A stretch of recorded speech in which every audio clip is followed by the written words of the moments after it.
How do you do this again? It's like this, right? Yeah. I usually put the pink wire behind my head. Oh. Air conditioner.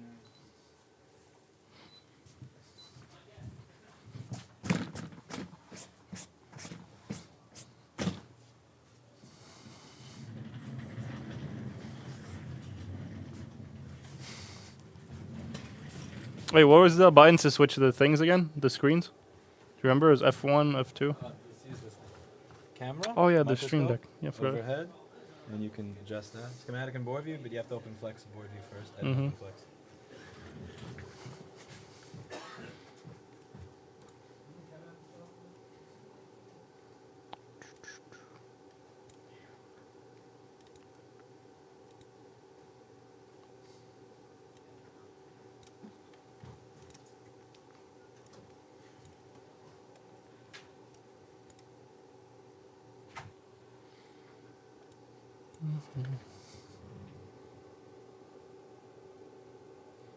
Okay, that works.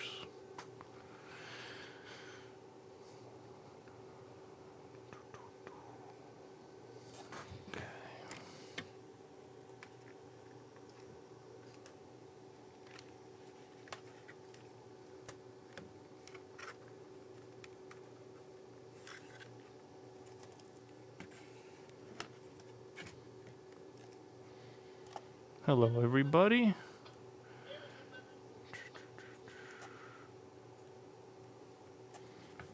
Okay. Hello, everybody. Today we're going to be fixing a 2141 liquid damage machine. All the customer said is that they spilled liquid on it. So first thing I like to do is I'm just going to go ahead and look at this board under the screen, under the microscope, and see if I can find any liquid damage on the board. And then I'll show you guys. Just a good way, if you don't know what's wrong with the board, the best thing to do first is kind of inspect it, see if you can find anything wrong with it before you start measuring anything.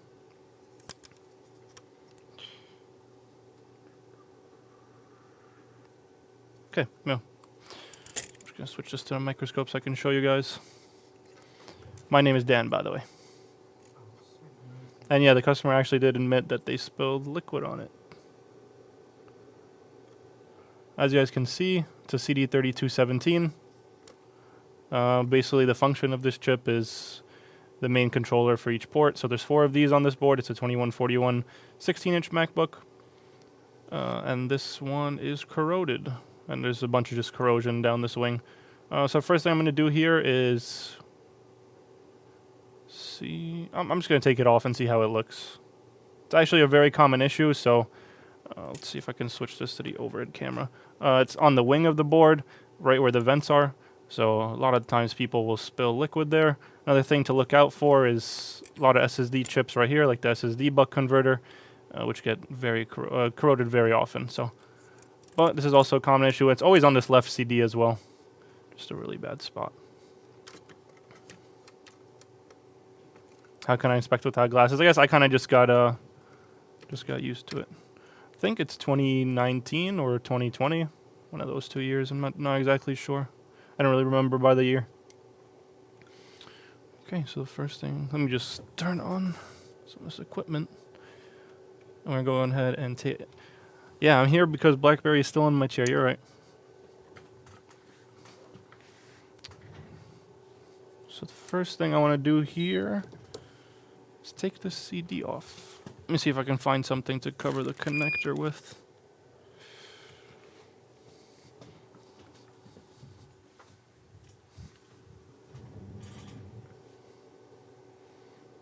Okay. We're gonna get a decent amount of flux here. I'm probably gonna be seeing this board after anyways, just because of how much corrosion there is.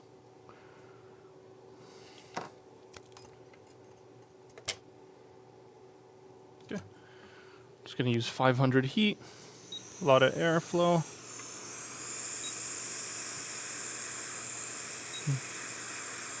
And you can see all these components here on the left side are corroded as well. And I'm going to guess that there's a bunch of liquid under this chip as well. Should probably turn on the fume extractor.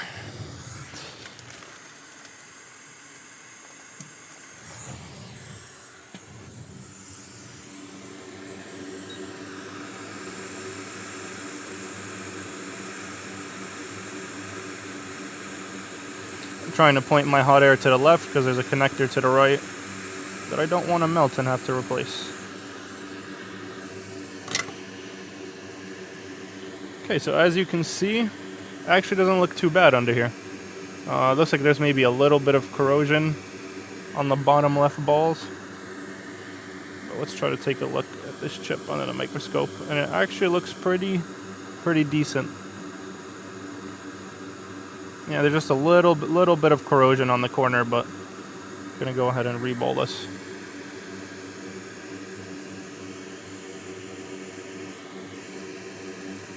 Actually, the first thing I'm gonna do, I'm gonna try to clean up these pads.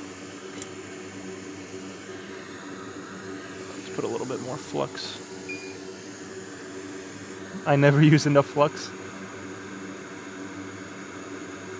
I like to think I'm a decent medium between Paul's barely using flux and Lewis dumping a whole tube of flux. I'm just gonna lightly take off some of this solder.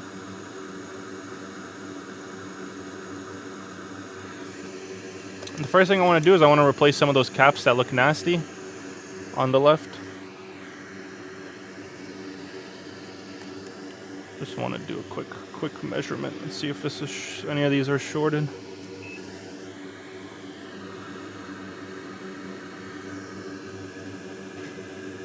No.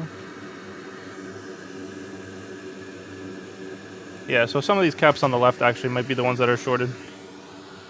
Hello, Lewis.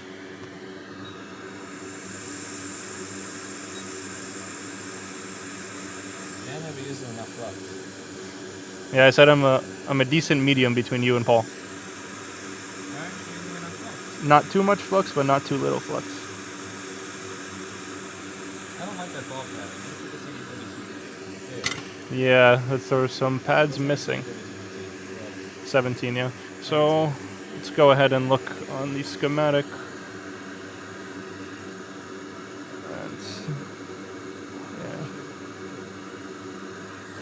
Curious to see where these pads go. As you can see, those pads on the bottom left from those capacitors I took off, looks like those pads are missing. So let's switch to the board view. And let's take a look exactly what's missing there. 3v3. 3v3 G3 hot RTC. One of the first power lines on this board.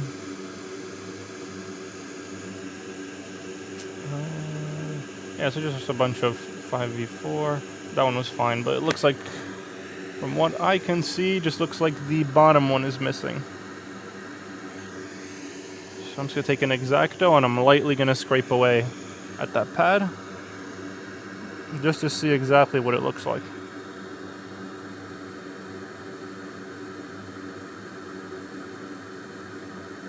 Ooh, yeah, it's kind of a nasty board.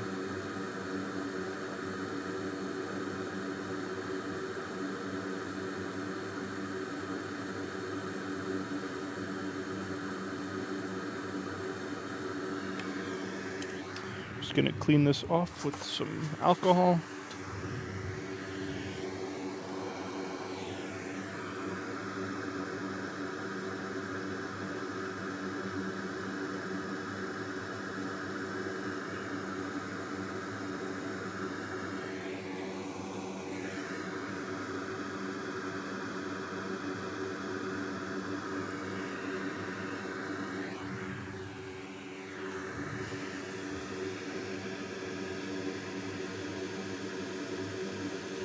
Yeah, so what we're gonna do here is, I believe we do need this cap. It's probably important. As you can see, there's a little via under that cap. Basically, this little copper piece. So what I'm gonna do here is I'm gonna lightly touch it with my soldering iron. Actually, where does Lewis have his solder paste? We're gonna put a little ball of solder paste there, and we're gonna try to make a new pad from that via, and then put a new cap there.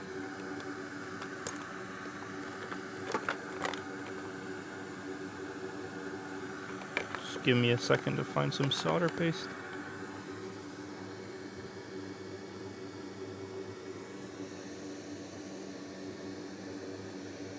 Sure, let me go grab mine. I'll be right back.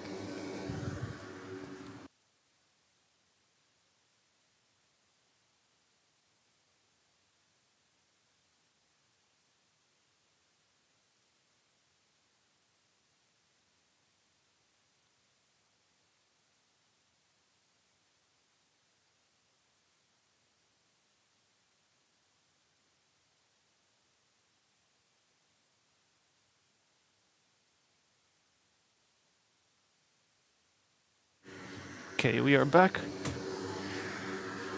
I'm going to wick it off after. The first thing I want to do here is fix these pads to the left.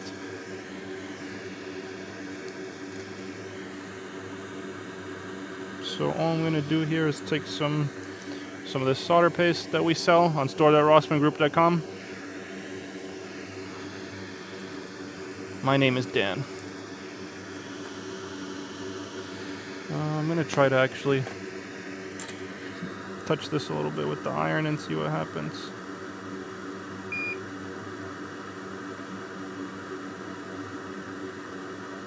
Okay.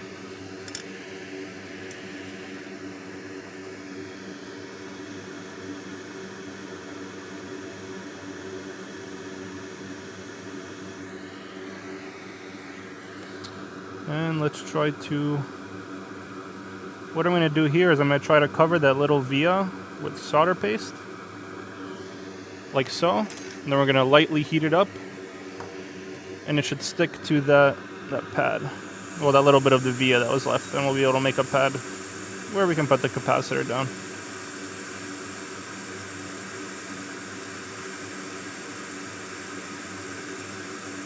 If this board cooperates. But you can see it kind of just stuck to that little via that was there.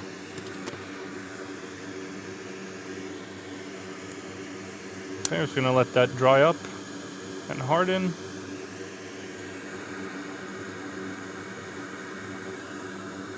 I'm just going to lightly touch it and see if it's connected. Yeah, see? So now we'll move. Should be connected to that little via. So now we can go ahead and we can put the cap down onto there, and it should work as a pad.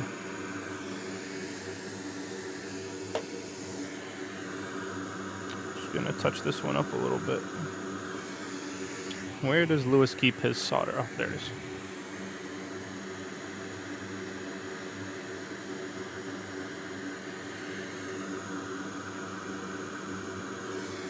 A little bit too much.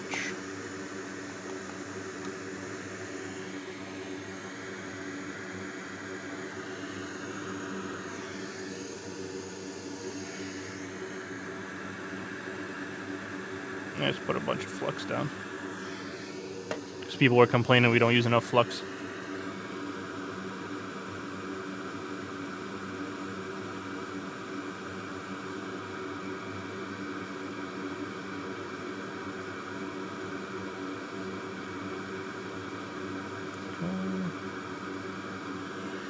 That should be decent enough.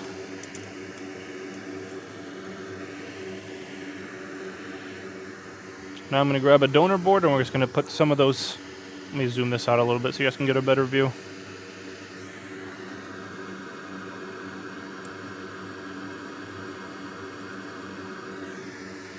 Let's clean this up a little bit.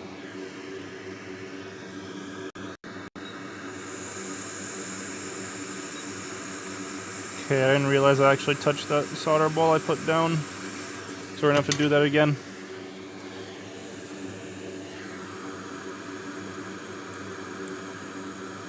And we just need to put a little bit more. I might have touched it with the iron when I was putting solder on the other pads.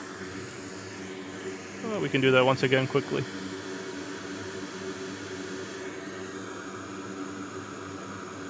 There we go.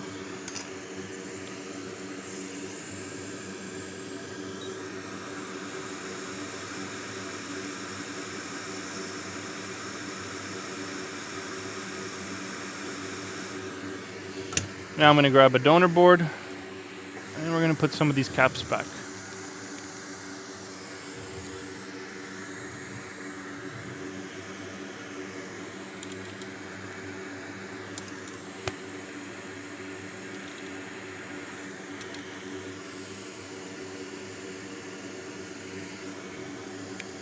Okay, so it looks like the donor board I have is missing some of those caps. I'm going to show you guys a cool trick to find the ones that are missing. Ooh, that board does not look good. Find the ones that are missing. So as you guys can see on the schematic and board view, the caps we need are this one, these three pretty much. And when you look at the, see if I can get this on the screen, it's a 10UF 6.3 volt 0402 capacitor. As you can see, there's other ones similar in the area. This one's probably... Okay, yeah, we can use this one if it's on the board. That's also missing. So what I'm going to do is I'm just going to search... Oh, this one's actually the same as well. Okay. And this one's on my donor board, so I'm just going to grab this one. Since it's the same measurements, I can just put that on instead. So... I'm going to leave this here. And I want to do this one first, just to not mess up that solder ball we put down.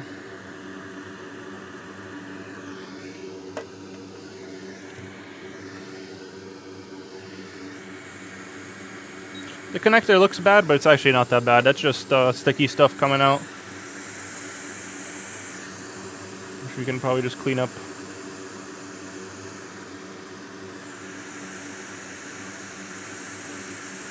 We want to be really careful when we're putting this cap down.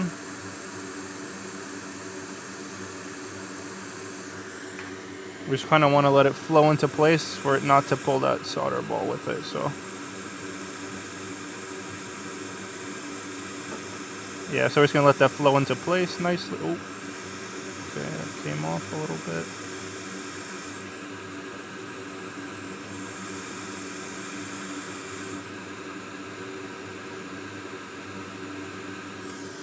Maybe a little bit more flux too.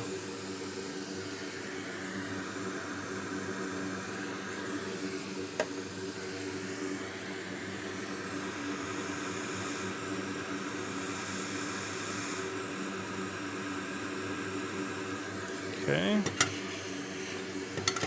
Now for those other caps, switch back to the schematic. We also want to find these two.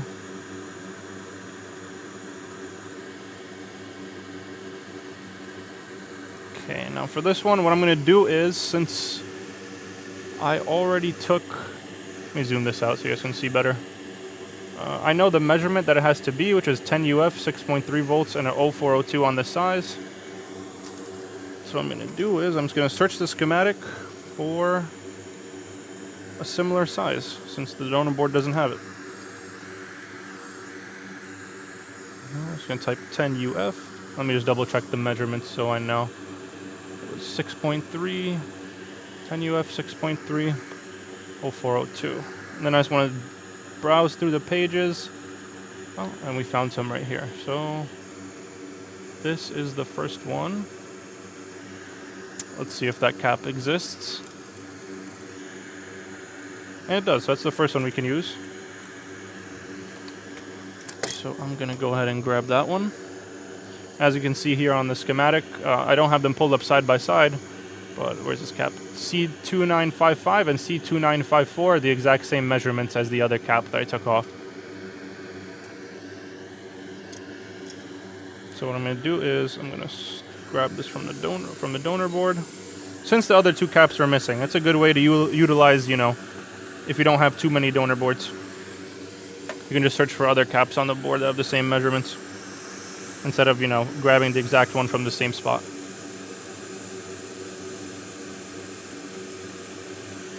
Let me switch this to the microscope so you guys can see. There we go.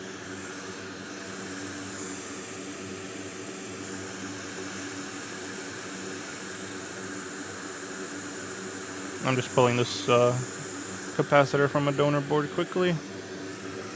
And we're gonna put it onto our board.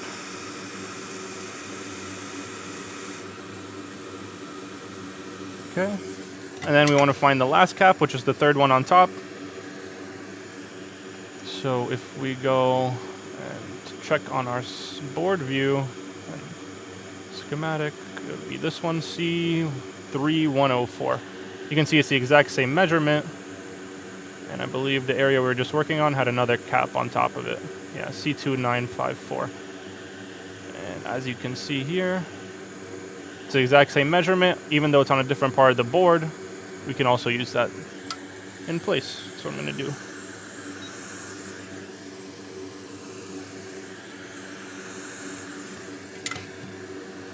Just put a little bit of flux so it flows into place nicely.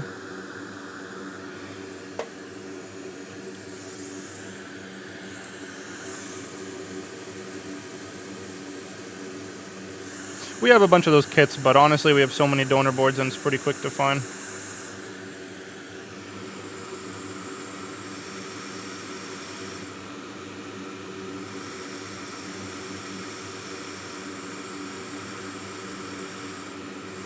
Okay, as you guys can see, we got to redo this cap. I think we need to put a little bit more solder there. Just keeps disconnecting. It's a little bit tricky because you don't have that much to work with there because the via is really small. But if we put a decent sized solder ball, it should be fine.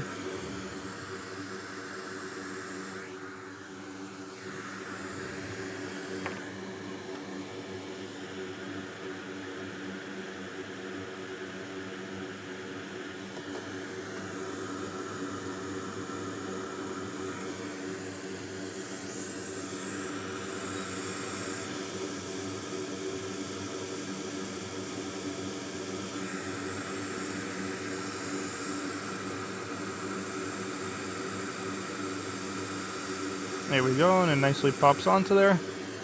Maybe I'll turn down the airflow a little bit so that my cap doesn't go flying all over the place.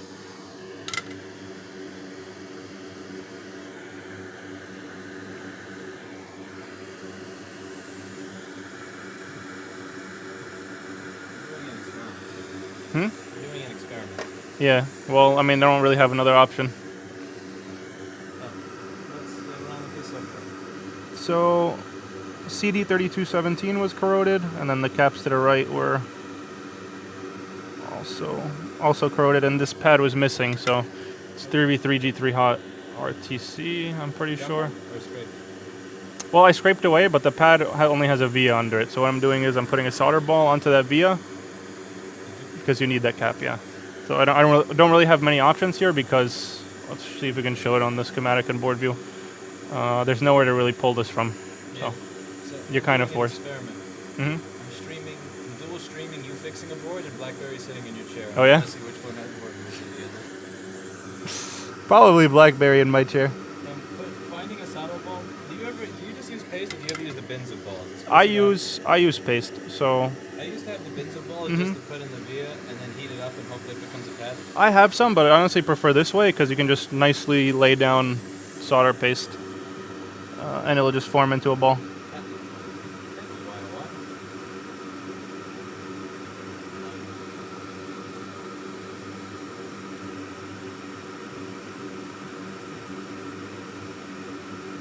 Okay, we want to nicely separate these pads. You put a little bit too much solder, so they're linking together.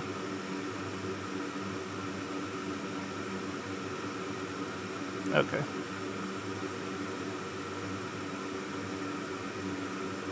Okay, you want to make sure these aren't linked together, not like I'm doing. There we go.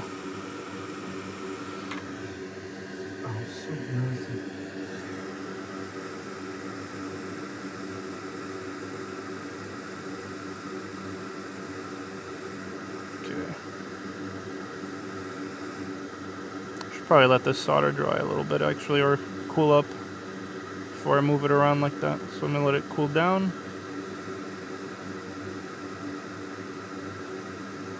Yeah, this trick takes a little bit of getting used to, but need to clean up this area. There's a little bit too much flux. Like Lewis said, another way you could do it too is taking an actual solder ball that you can buy. We have like little containers for reball.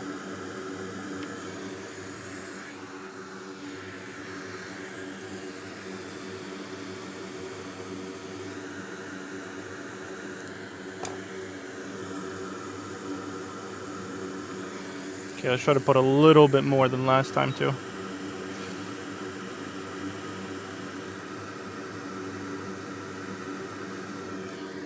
Okay. And I'm gonna let's see.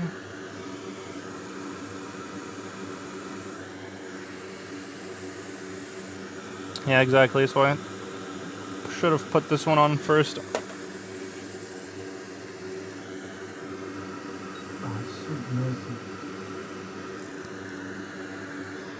Okay, I'm gonna grab another cap. Actually, this one might have a little bit too much solder on it for this, so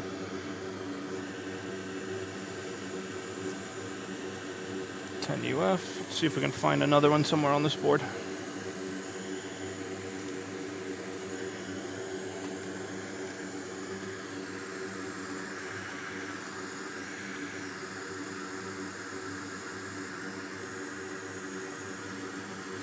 I'm gonna do one more time. Let's try to find another cap to put there. And as you can see, there's a ton of them on this board. The same measurements, so all 4 of those.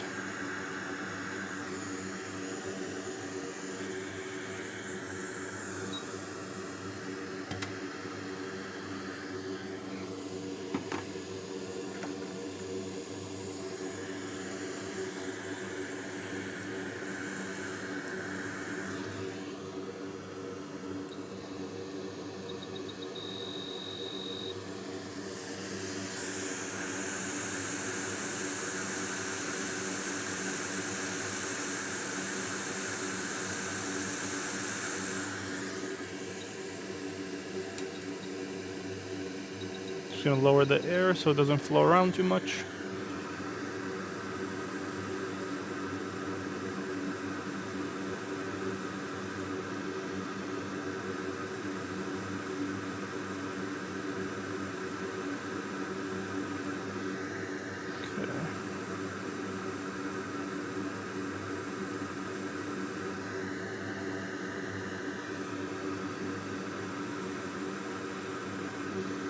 There we go, that should be fine now.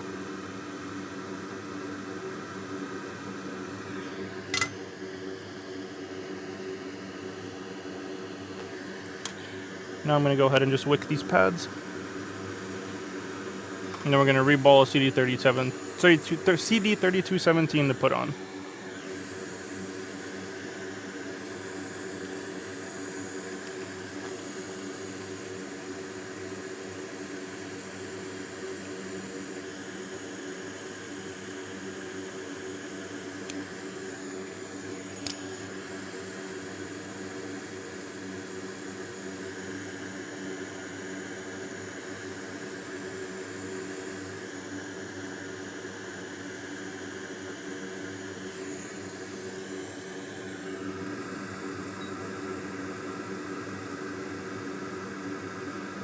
There's a few different ways you can wick. I like to just hold it with my tweezers and hot air. But there's people that like to use the soldering iron.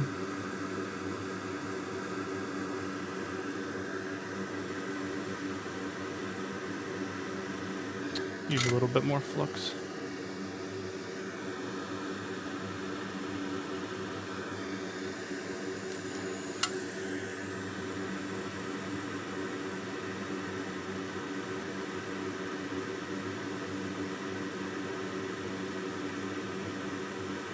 You just want to gently take this off as to not push anything else off the board.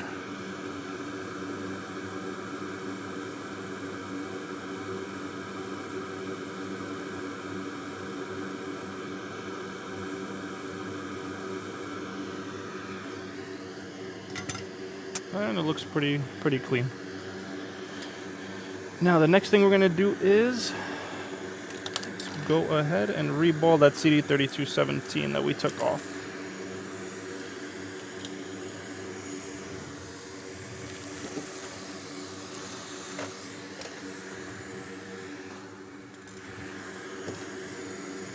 So what I have here, just a little jig, as you can see, 4 little things to reball the CD3217 with.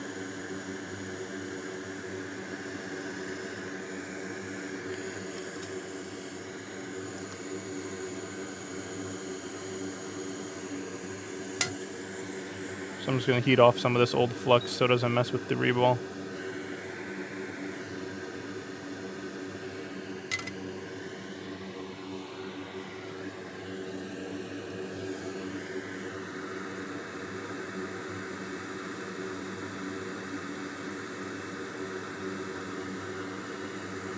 But for the most part, this actually looks pretty good, like it wasn't too corroded under there.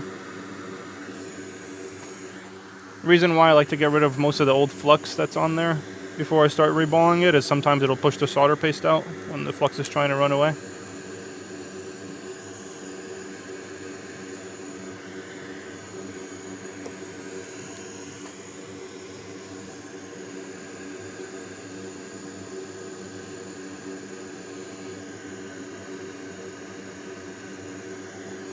And I'm just going to go ahead and spread some solder paste.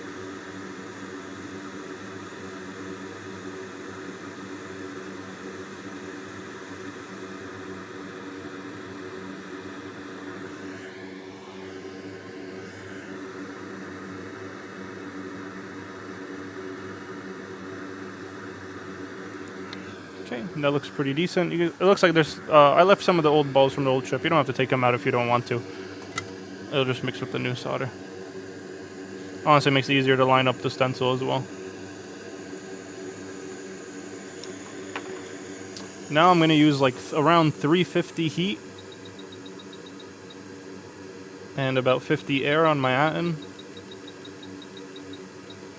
Just because these stencils like to puff out when they get a lot of heat on them. And you'll have to redo it if it puffs out, because then usually the balls will link together. So I'm just going to go around in a circle and try to get even heat all around the stencil so it doesn't puff up. And then I want to slowly work my way back in. Like so. Nice, no puffing. I just want to wait for those solder balls to cool down.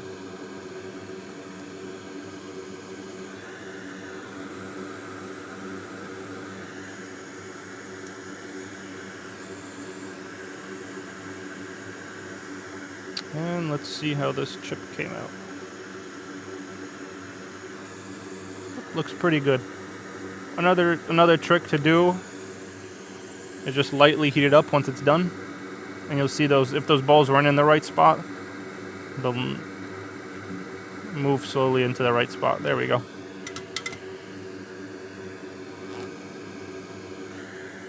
Nice and shiny. You just want to let it cool down before you touch it, because you don't want to accidentally move some of those balls.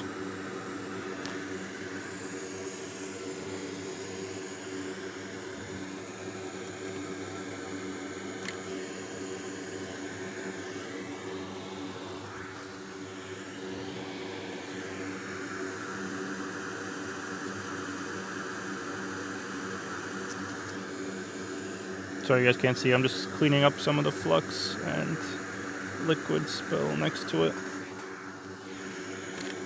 Okay.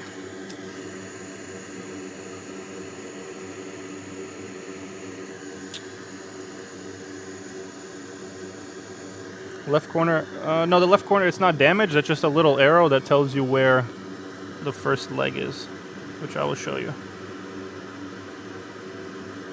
Flux. Someone said the bottom of it looked damaged.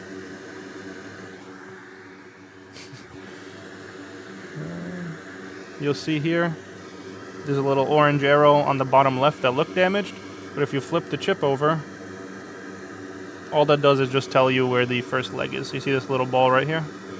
It'll tell you where the first leg is. Is that the dual stream? Okay, another easy way to tell which orientation you need to have it in. Let's go to the schematic and Verge view. So,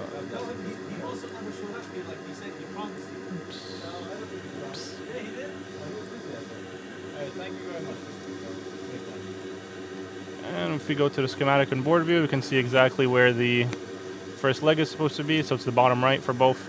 Easy way to tell is it'll be the same as the other one right next to it. So if you only take one off, always take a look at the second one.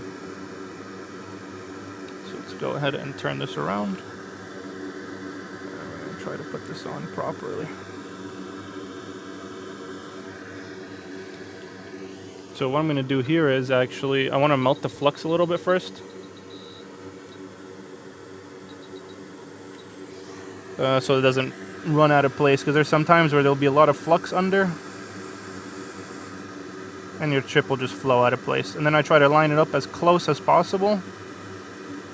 Good trick is moving it all the way up and then just working your way down a little bit, making sure it's in the right spot.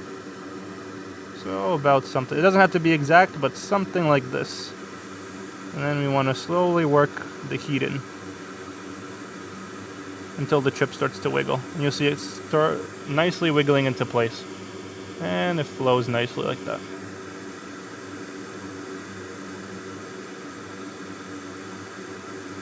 Okay. And I heat it a little bit. Now we're just going to let the board cool off. And we're going to see if that worked.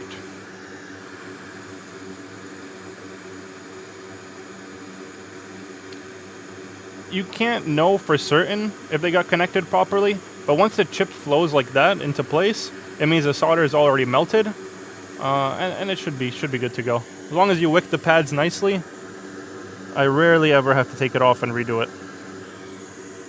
So I'm just going to let this cool off a little bit, and then we're going to do some measurements.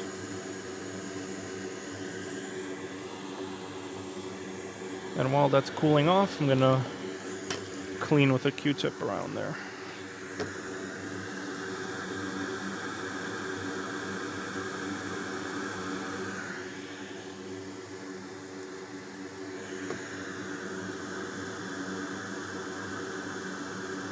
There's some sticky residue.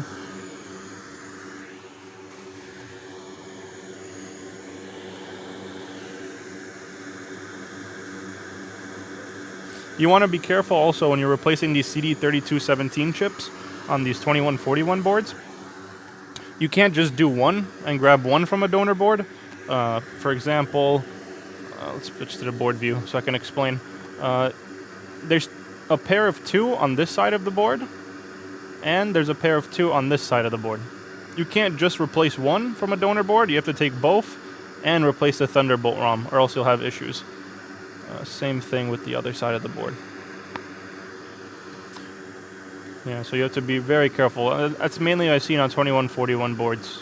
It was really confusing at first, but you have to take them in pairs and replace the Thunderbolt ROM, or you'll run into issues. Usually you'll be stuck at like 20 volts, 60 milliamps. Okay, and let's see what this board is doing. So I'm going to grab a working charge port that I know works, because I'm assuming the customer's is corroded from how bad this looked.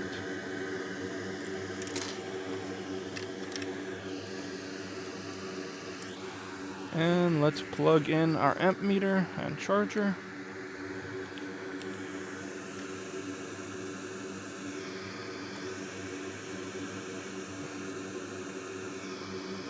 Okay, it's still boot looping.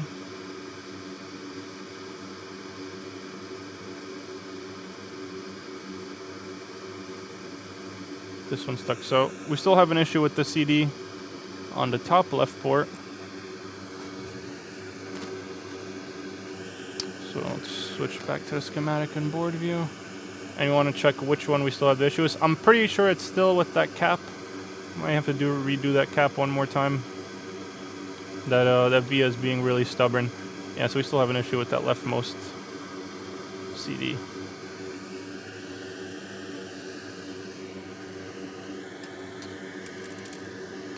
So I'm going to take that off and see if we can redo it one more time.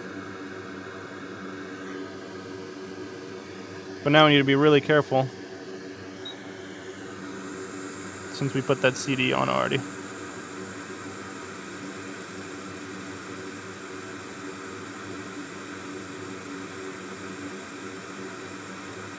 Yeah.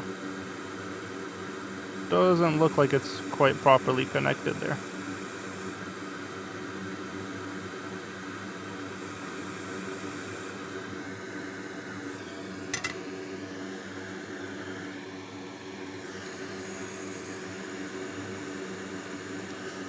Someone called me a dollar store Rossman. They're probably not wrong.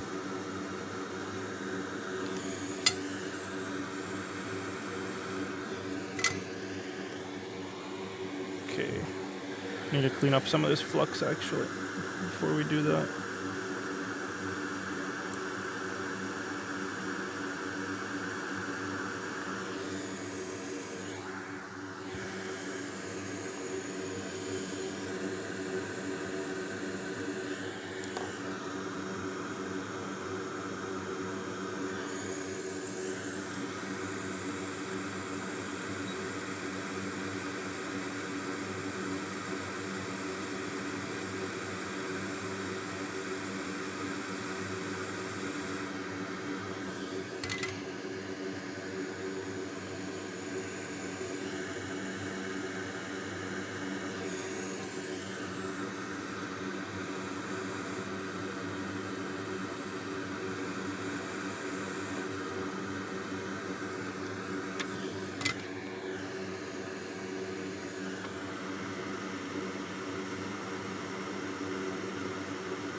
Okay, let's see if that flows into place now. I can see it's definitely connected.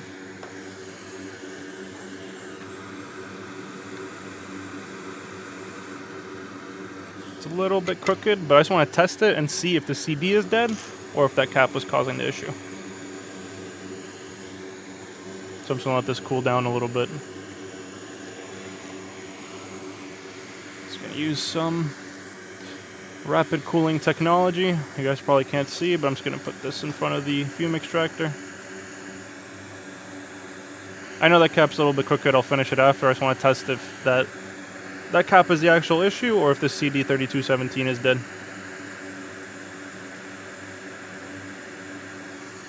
Okay. Let's get our charge port.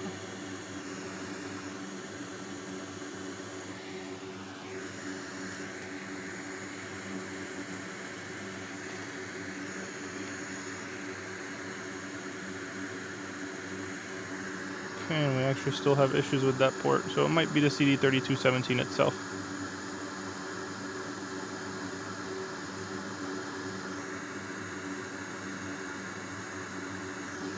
Let's take some measurements and see if we can figure out what's wrong here.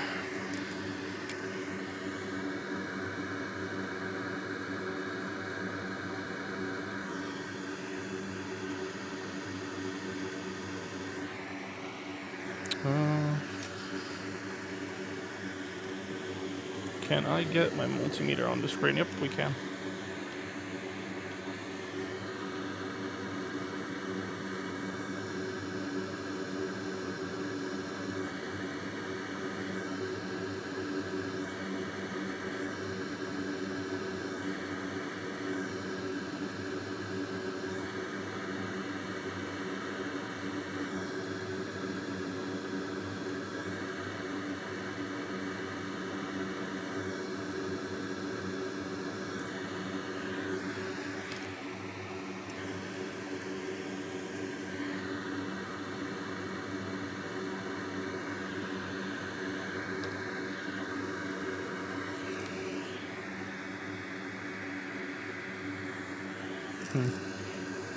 I just want to take a donor board and measure what that's supposed to be.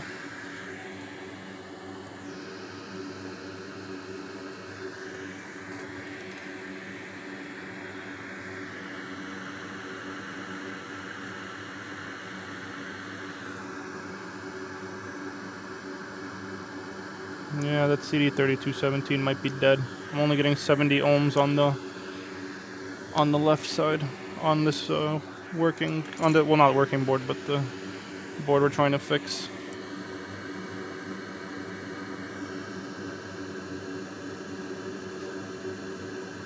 Yeah, 110 ohms does not look quite right.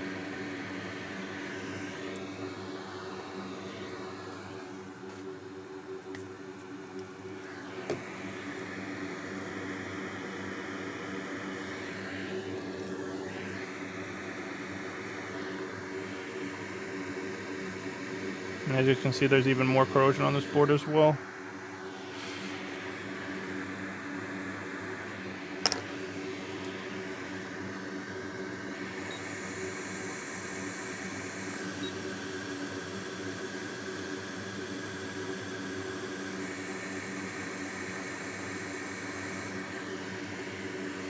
Another thing I noticed, as you guys can see, this connector, the angle sense connector, was corroded.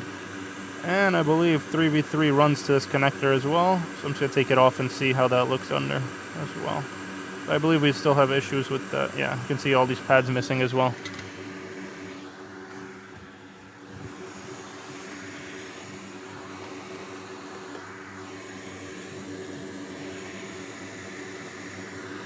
And that looks pretty bad. So now I want to see if there's any change with what we were measuring before. I reballed the original CD3217, yes.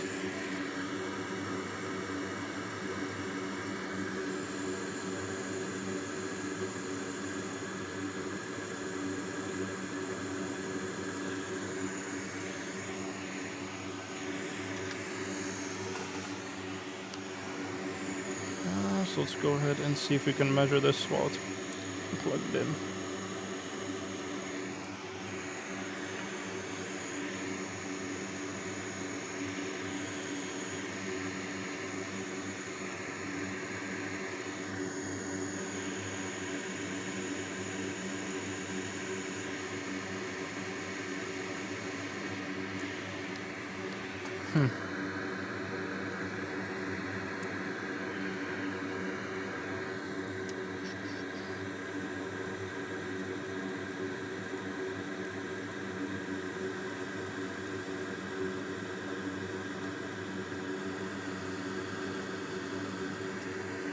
Smell hot Diet Coke or burned coffee smell? It actually does smell really sweet.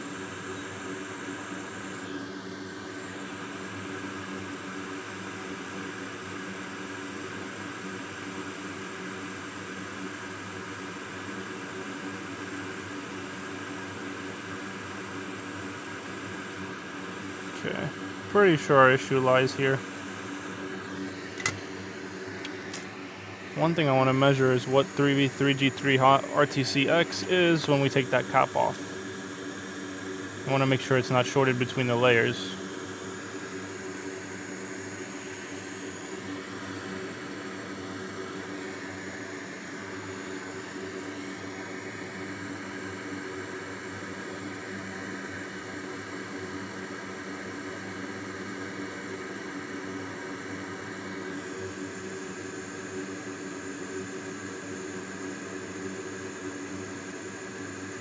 And it looks like it's still shorted.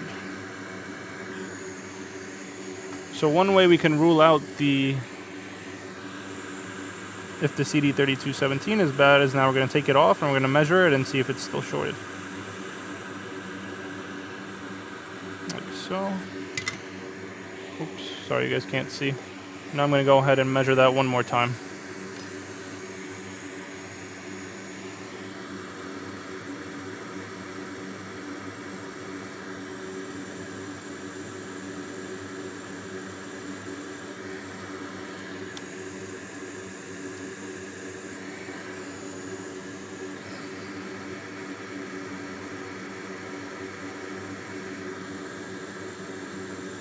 Let me go grab another donor board so I can just measure and compare it with. I'll be right back.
Okay, I'm back. I'm just looking for a decent working donor board that I can measure.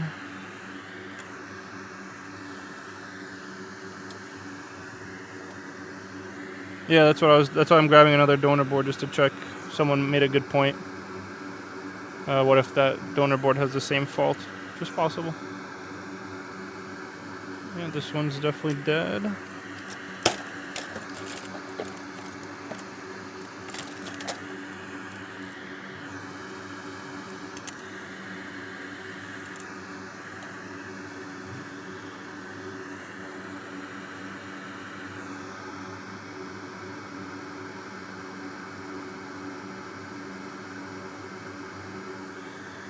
So something tells me there might be a short between the layers. So I took this donor board This still has a CD3217 on it and the same cap while I was measuring this signal, 3v3G3 hot RTCX. And something is telling me that it might be shorted between the layers.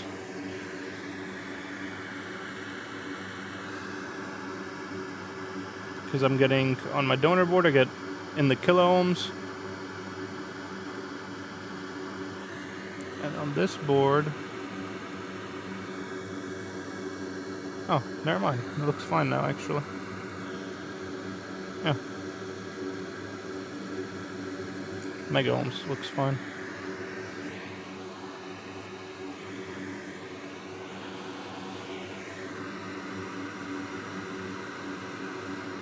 Let me heat this up so I can clean it up a little bit better.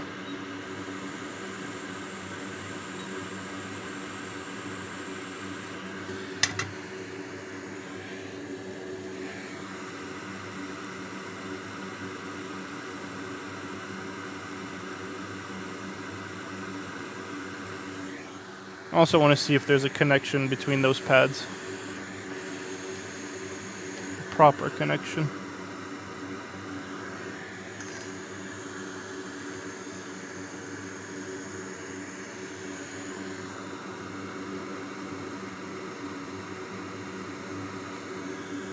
Yeah, and they're connected.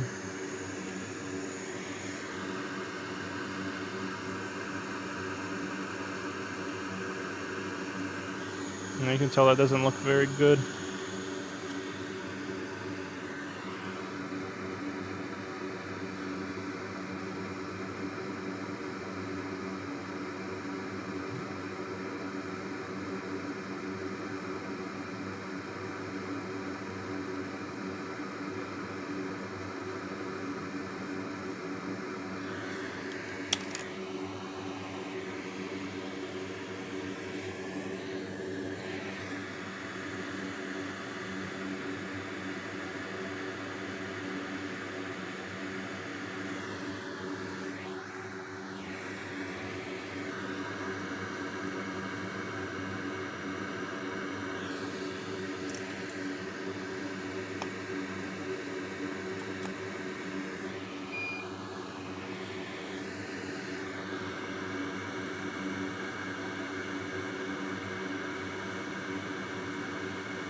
Just gonna wick away this solder one more time.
Hope everyone is enjoying the dual stream presentation. I don't know if Louis is still streaming the cats or not, but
So it's a little bit difficult to use a wire on there. You need to put the cap down on top of it anyways. So I'm gonna have to reball this CD one more time. That's good practice.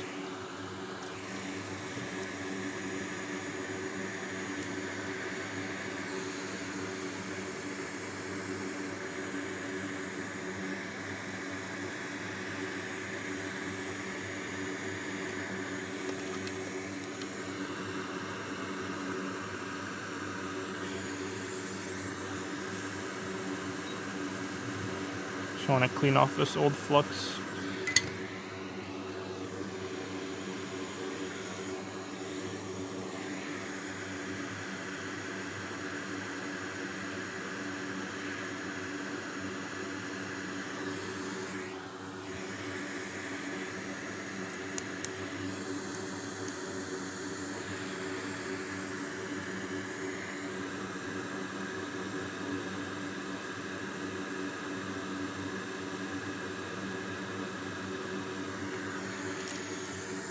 And again, we want to do about 350.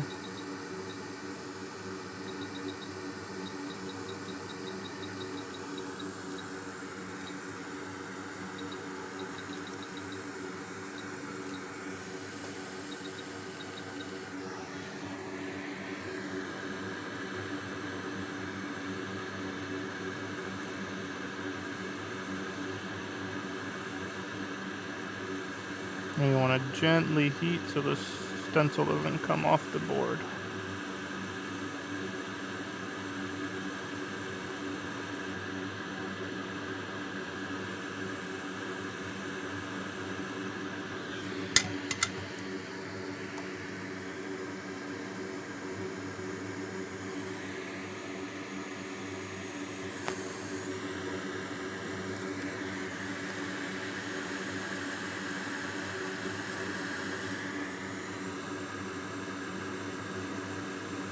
And we want to do the same thing as last time.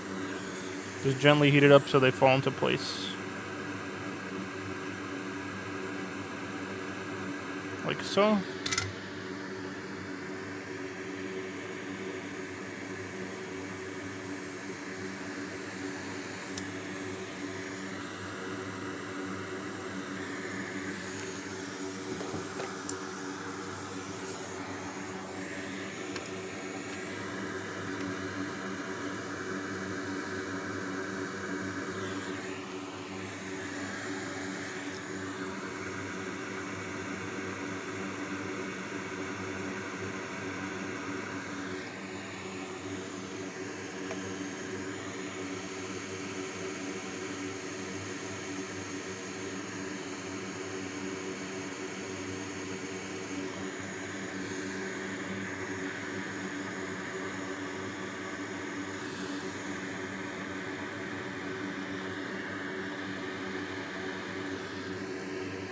Ooh, a good way we can actually test if that cap is sitting properly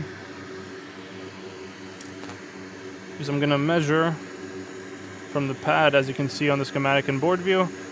It goes from this pad to the, it's like 3 up and 2 over. So I'm just going to check if there's continuity between there and there. And now we're going to have fluxy probes that we'll clean off later. Yep, and it looks like we do, so this time we'll know if our CD was bad. So you see only 1 ohm, that means we have continuity.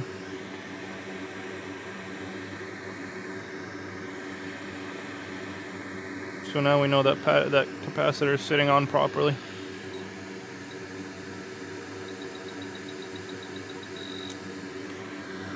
Another good way to tell if you don't have like a via or some trace that's broken.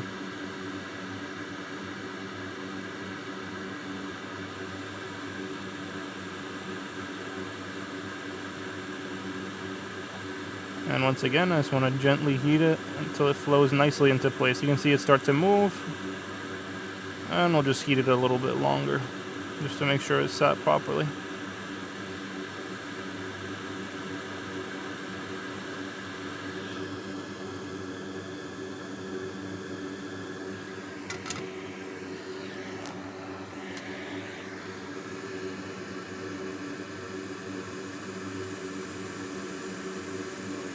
Okay, I'm just going to let this board cool down a little bit. The rapid cooling technology. Also Lewis's fume extractor. And we'll see if there's any change.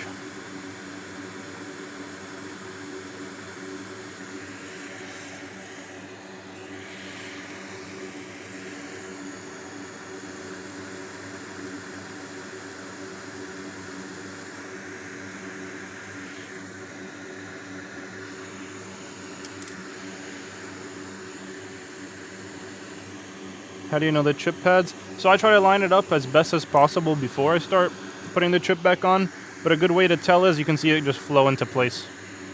And after, practicing a few times, you'll eventually get used to how it's supposed to look.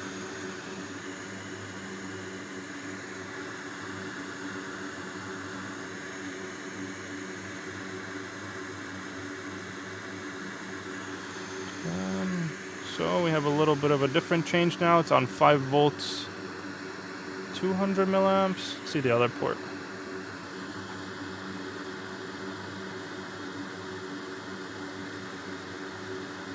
Also doing the same thing.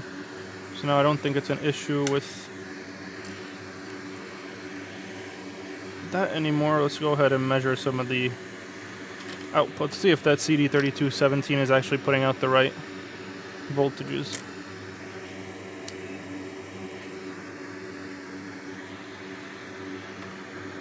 But there is more corrosion on this board that we're going to have to address.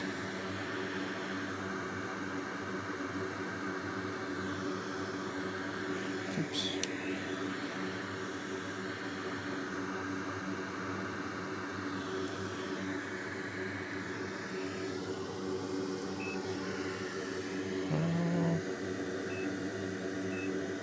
Sorry, I'm still getting used to Lewis's amp meter.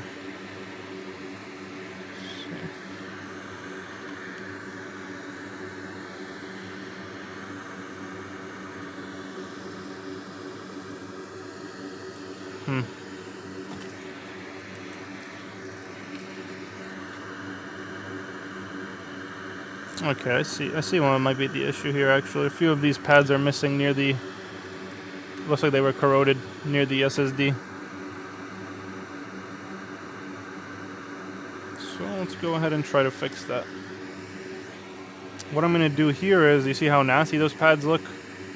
Need to put some new solder on those, maybe scrape away a little bit. And let's actually go ahead and see what those are.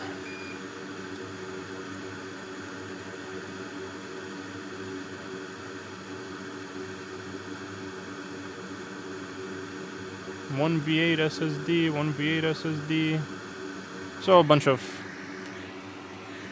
power enables for the SSD and different voltages for the SSD.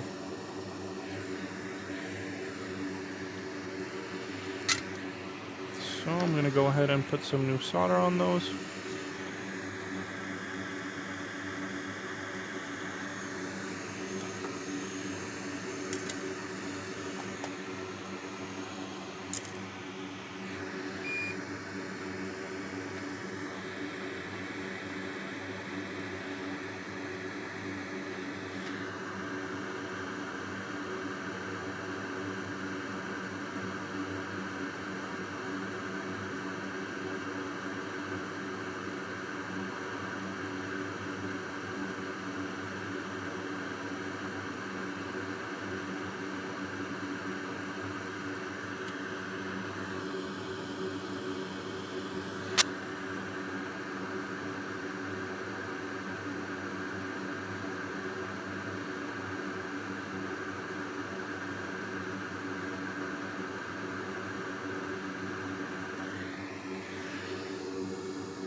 There we go. All those pads look really nice now.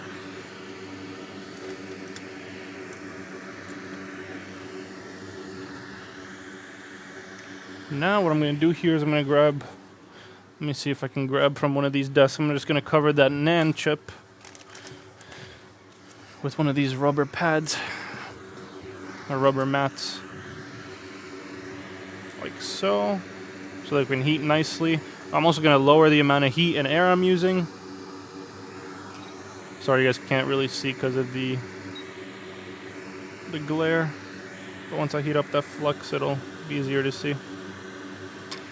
And let me grab my donor board, so I can quickly swap those components.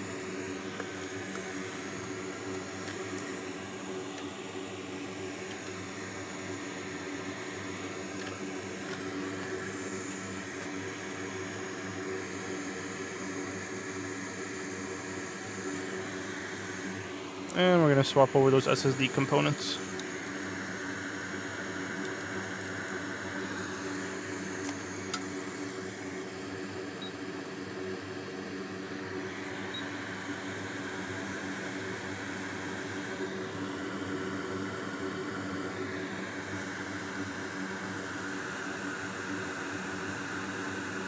You just want to be really careful when you're working next to this these NAND chips.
And basically what I'm trying to do is put them on as quickly as possible just to not overheat the board in this area.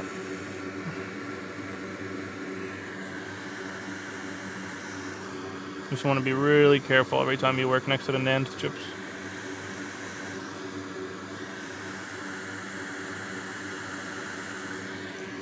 Because on this model, the SSD is soldered to the board. So if you can't fix the board, your customer loses their data.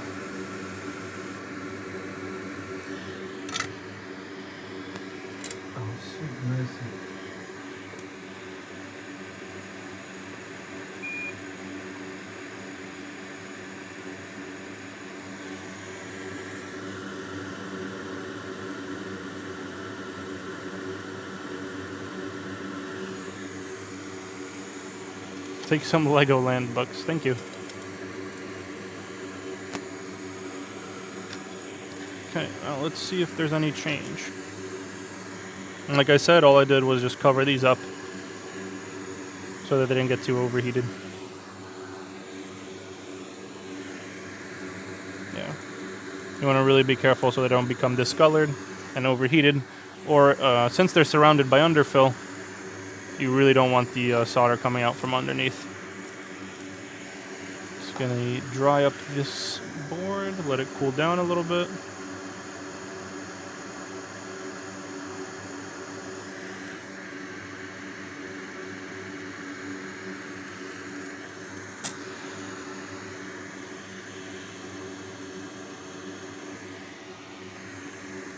And let's see if we have any change.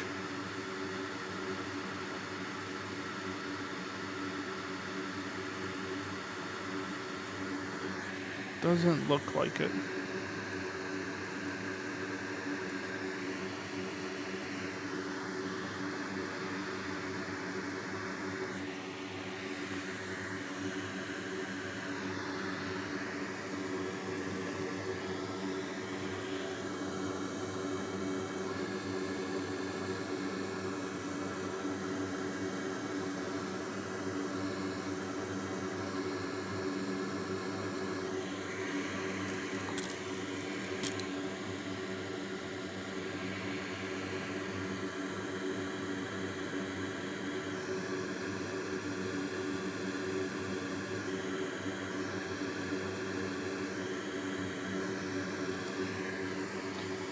I'm thinking this could possibly be a dead SSD. See if we can find anything else that's corroded.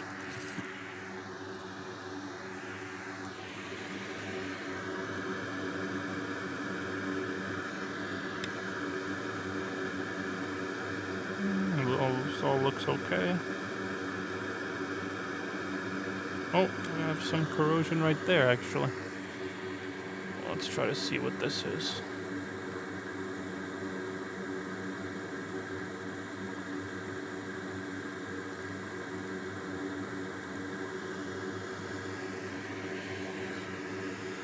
So these are...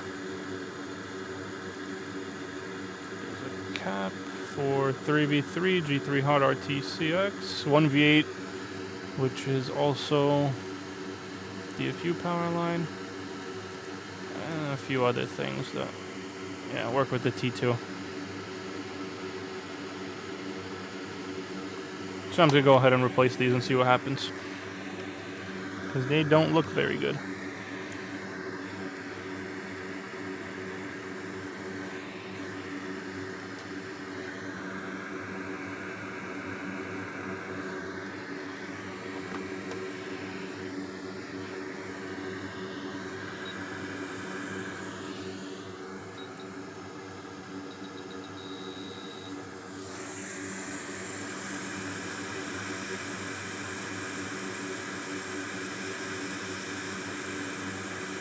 I wouldn't doubt if some of these pads are missing as well.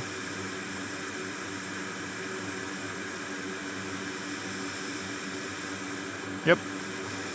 Looks like 2 of these pads.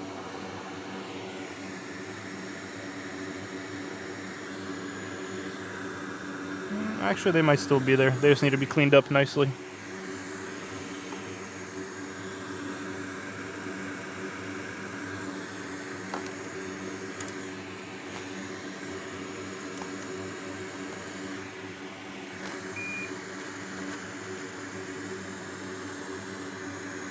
The one bad thing about trying to run it through like an ultrasonic cleaner before you fix it is sometimes you won't see where the corrosion was.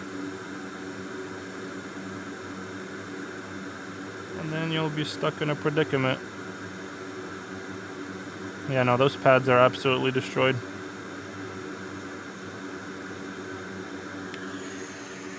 And the worst part is I'm pretty sure we need those. Yeah, this is one of those nightmare board repairs where all the pads go missing.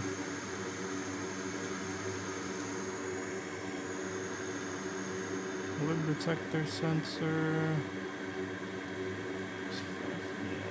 Goes with the angle sensor connector. I'm guessing this one does the same thing.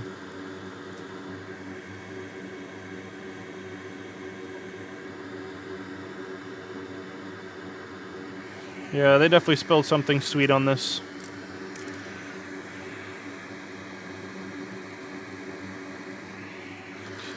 Trying to think what my best course of action would be for this board.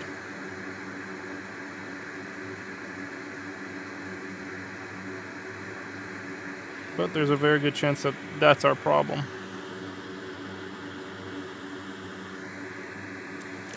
This board had some liquid spilled on it. Someone's asking what happened to it.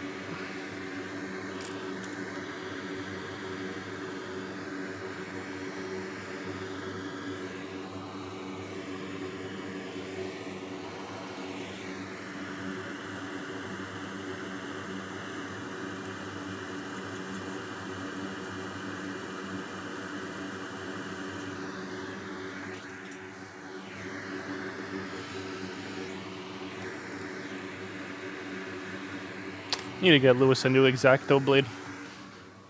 His is like terribly flat. Let me see if I can borrow one from one of these desks.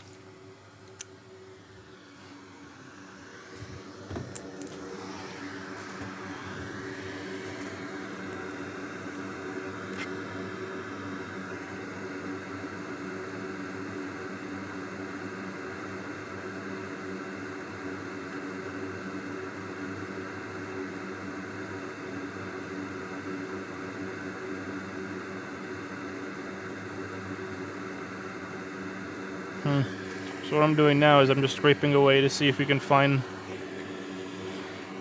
a via or a trace.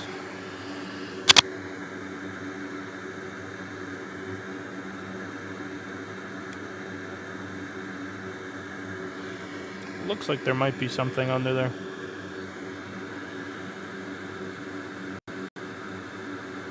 Yeah, there's one.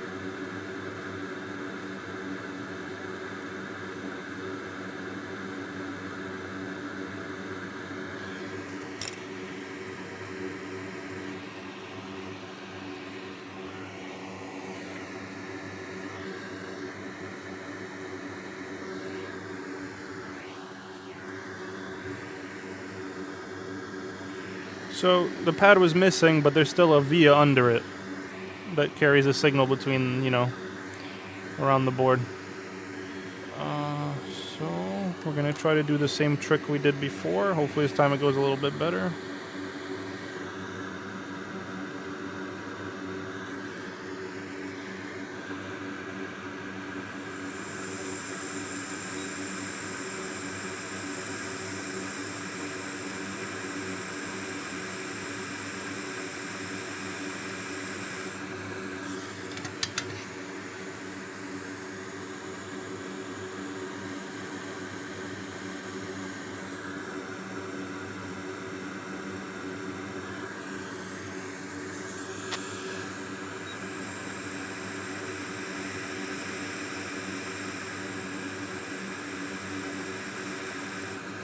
Okay, now let's see if we can put these on.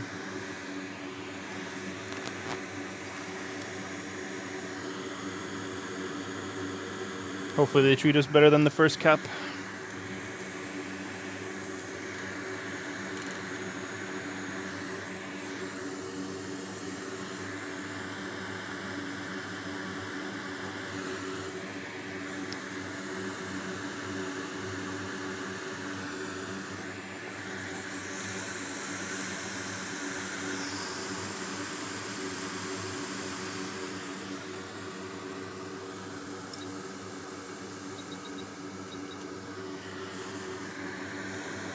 Yeah, you have to have patience to work on these boards, especially when you take off every component and the pads are missing. This is one of those boards you call a nightmare and hope it doesn't end up in your queue.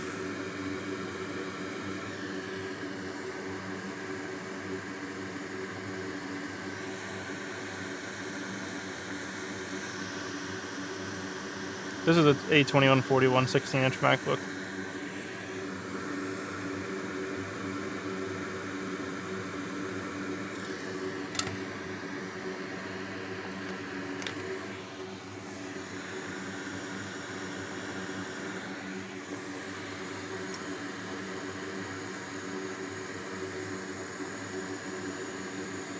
The thing on the bottom right, that's just one of the liquid indicators.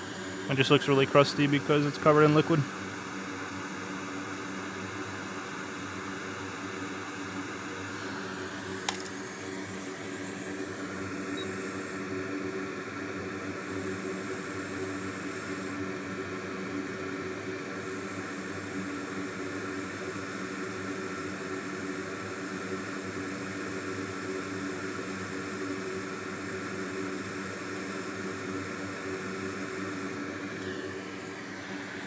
Just gonna let that nicely flow into place.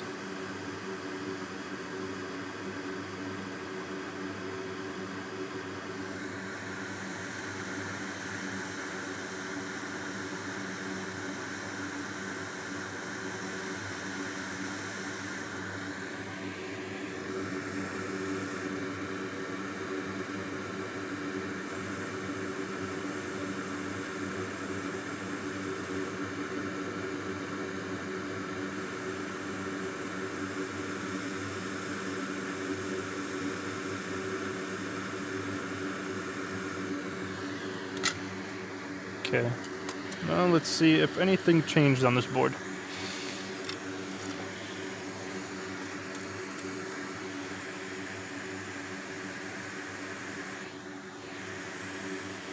I'm guessing Lewis is streaming them playing basketball or something. Must be nice.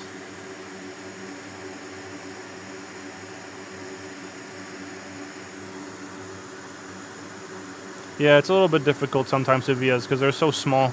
Sometimes when you'll put a cap on top of it, it'll just pull away the solder that was attached to the via. To be really, really delicate with it.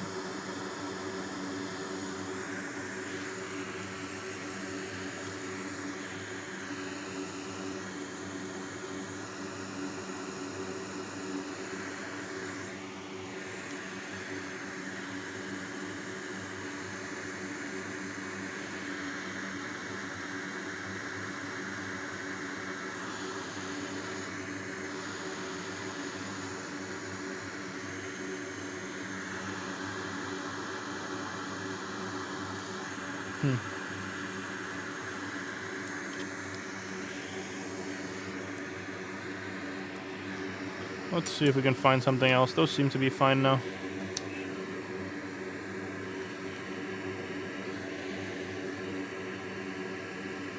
Looks like there's some corrosion and a cap missing here. Are these caps shorted?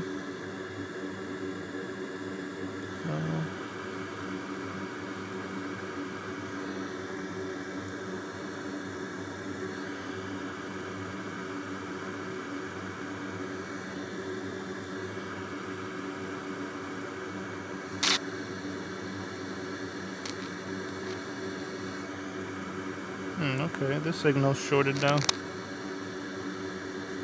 Like fully shorted.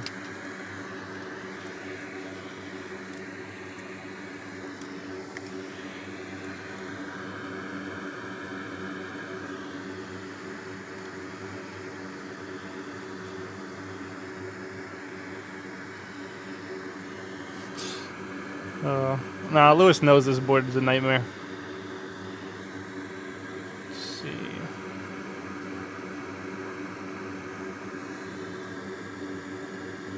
Yeah, that signal is definitely shorted.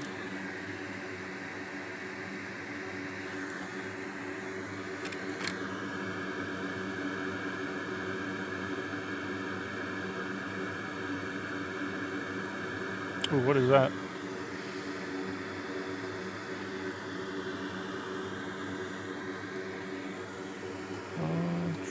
Let's see what that is on the schematic. That connector actually looks terrible. That wouldn't have anything to do with it.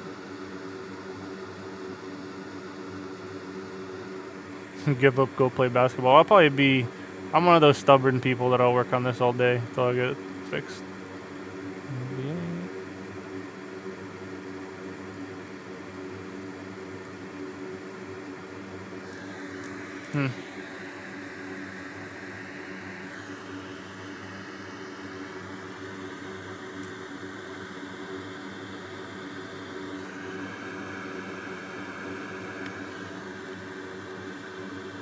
I hate how those caps look. They look a little bit corroded, actually.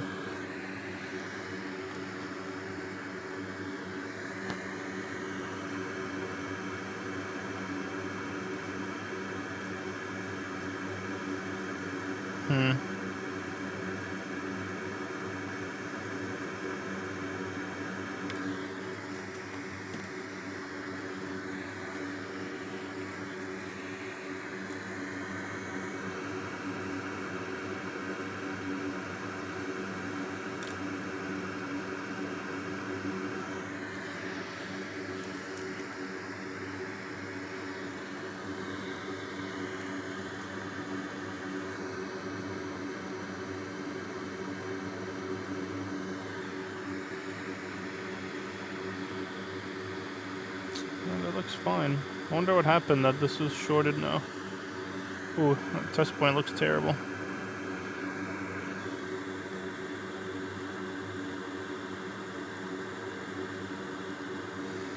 Curious, 1v8.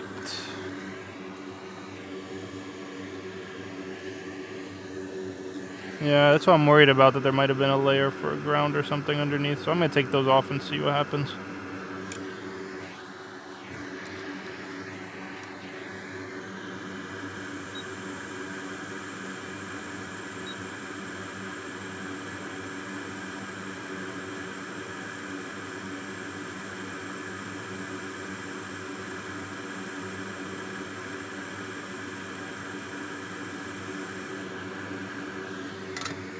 see if there's any change.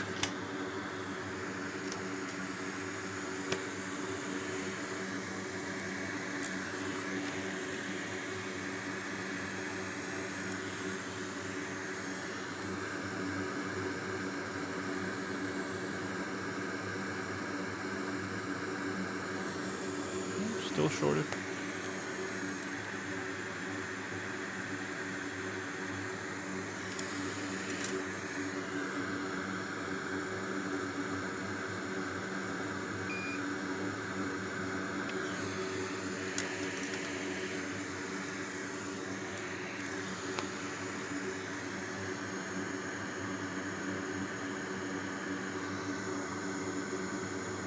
No, still 1 ohm.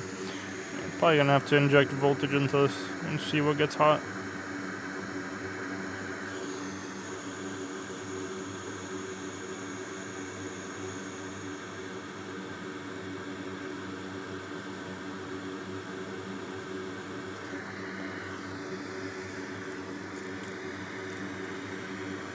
Yeah, it's shorted for sure. I'm not sure if I can set up thermal cam in Lewis's office, but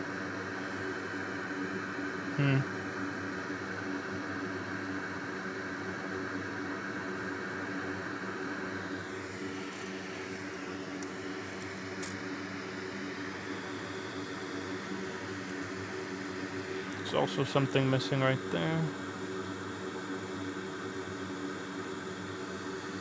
I don't think that's it.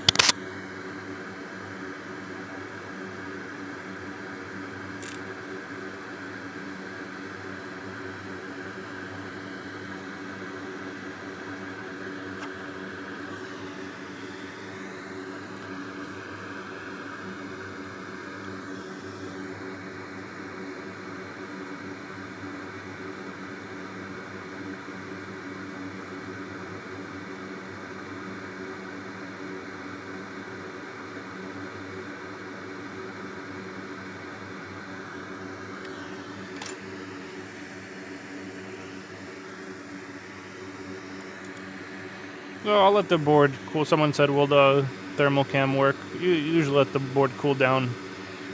But if something's shorted, then it'll obviously get a lot hotter than the rest of the board.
Yeah.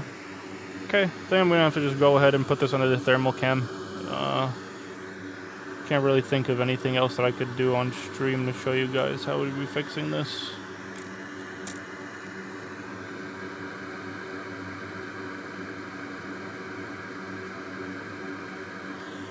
Really strange that that's actually shorted.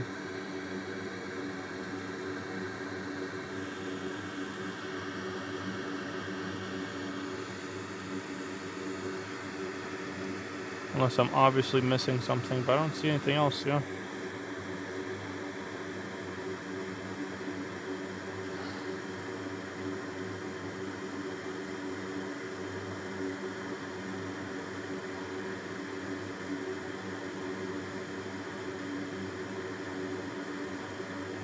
Okay, I'm gonna end the stream here. I'm kind of running out of ideas for now. It's gonna have to sit on this board a little bit longer. Just really weird that it's taking currently, I believe, 5 volts. Let's see. It's still stuck on 5 volts.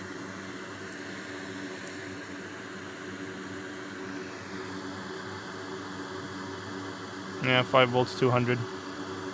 It's really weird. And PP bus is 12.3, so it's a bit strange. Yeah, 12.3. So it's either something with the CD or SSD, or that 1v8 signal for those that we found on the other side of the board. Something around there. Maybe a bad trace or some test point. So, yeah, 0.33. The thing is that PP bus being 12.3 is not good on this board.